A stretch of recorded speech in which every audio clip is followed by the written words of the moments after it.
My name is Joe Spengler, and for my project, I will be going over the Libby app for public library adult usage through my library in Naperville, Illinois. When you first come to the Libby app, whether on a computer or through the app on your phone, it'll open up to this screen. You will go to the bottom of the screen and choose the three bars in the middle. You'll choose to add your library. My library's already been pulled up, so I will choose Naperville Public Library. Next, we'll choose to sign in with my card.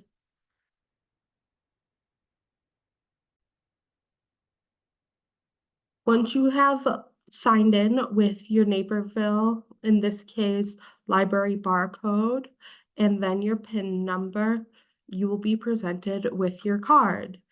And it'll show you how many loans you have currently and how many holds you have currently. Per month, and at a single time, you are allowed up to 15 loans and 25 holds at any time. So to search for items, you will go to the bottom left-hand side and choose the magnifying glass. You can explore through filters, which they give first the option of books, audiobooks, magazines available now, or for books that are compatible with Kindle usage. You also have the option of choosing by subject, again, format, availability, whether we have it available now or if it's a coming soon title. You can sort by things like popularity, dates when it was released, or date added to our collection, audience in particular, whether that's general content, juvenile, young adult, or mature, languages, and whether you would like to read it as a Kindle, EPUB, or PDF file. So if you per se know the title of the book you are looking for or of the name of the author, you can choose to search through that right away. In this case, I will choose a fairly well-known author. And through my library, David Baldacci is one of the most circulated authors. So we have quite a large number of books in our collection by him. So you will see that there is a bit of a difference with books that you can borrow and then books that you can place on hold. In our collection, both digitally and in person, there's actually only a certain number of books we can have at a time available. So if a book says borrow on it, you can borrow it right away and it will be ready to read within minutes. If a book says you can place it on hold, like here, then you will go on the hold list. So first, I'll show you how to borrow a book that is available currently. You will choose the borrow option and then you will choose borrow again. It'll let you know that you have 21 days or 3 weeks in which to read it. You'll choose that borrow, and then you'll have the option to keep browsing, go to the shelf, or simply click the back button. Then if we scroll down again and look at this book that is currently only available to be placed on hold, we click place hold, scroll down again. It shows us that there are 2 copies in use and 0 people waiting, so we'll place the hold, which means now we are first in line. If there had been 3 people in line, we would then be the 4th. Okay, so once that has all been set, you can go to also change that. If you were looking to be more specific, say you would like an audiobook, you can choose the audiobook option.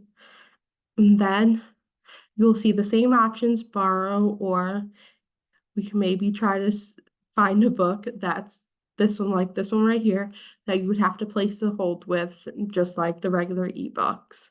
So in this case, we'll just click borrow, and we'll click borrow one more time. And now we have the audiobook as well, an audiobook as well. You'll come down to the bottom row again and click the icon that looks like two books. There, you'll see your current holds that you have. So at the shelf, you will see loans, which is in the page we're currently in, and then holds that you might currently have. For now, we see that we currently have two holds. Right now, one that says it will be available soon. But say a book you are farther down in line, it'll tell you approximately how long you have to wait for that book. So going back to our shelf option, we'll be back in our loans. So if you'd like to open what you already have currently checked out for our audiobooks, you would simply click open audiobook. Um, there may be a bit of a time lapse with audiobooks, depending on if you are trying to listen to them on a laptop or on a phone.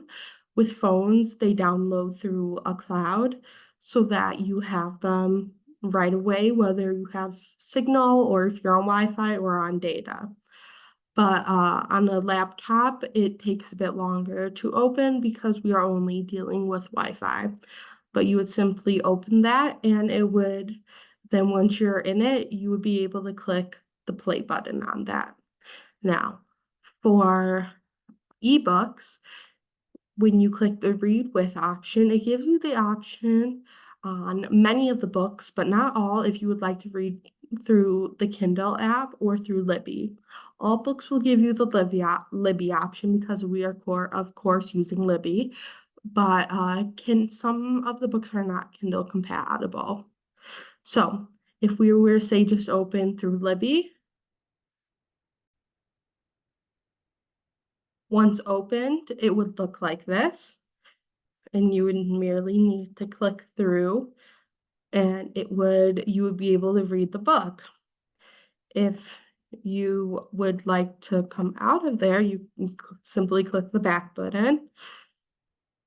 And then if you'd like to change your read with option, you go to manage loan and you choose read with again. And this time you would choose your Kindle option.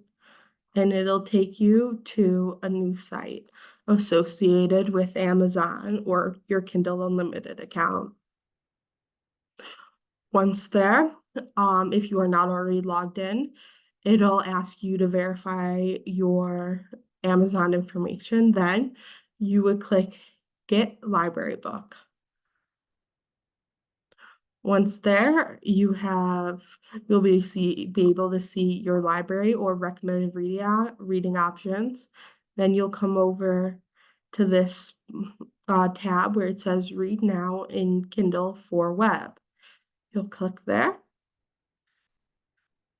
and your Kindle version of the book you have chosen will be available. Now, back in the Libby app, you could go back to the magnifying glass for search results. Now, if you would like to go back and instead of searching by author, you can search through filters. You can choose the number of options. These are based on books I have previously read, so those will be personally curated, but there are, like it says, 161 options for subjects available. If I choose per se fantasy and then I choose mythology, it'll further dwindle those down. I'll choose audiobooks and available now. Then we can go down there and we'll choose general content. And then we'll click that button over there and we'll be presented with our options. In this case, I have dwindled it down to 58 titles in our collection, which are currently available for me to check out based on the search parameters I have put in. Another option you have is looking at the newest or most popular titles in our current collection based on the library you're in, which are available through the building icon at the bottom. You can also go over to this clock icon and it'll show you all the dates associated with books you have checked out and your total history on the Libby app. With that, we complete the tutorial on how to use the Libby app through the Naperville Public Library.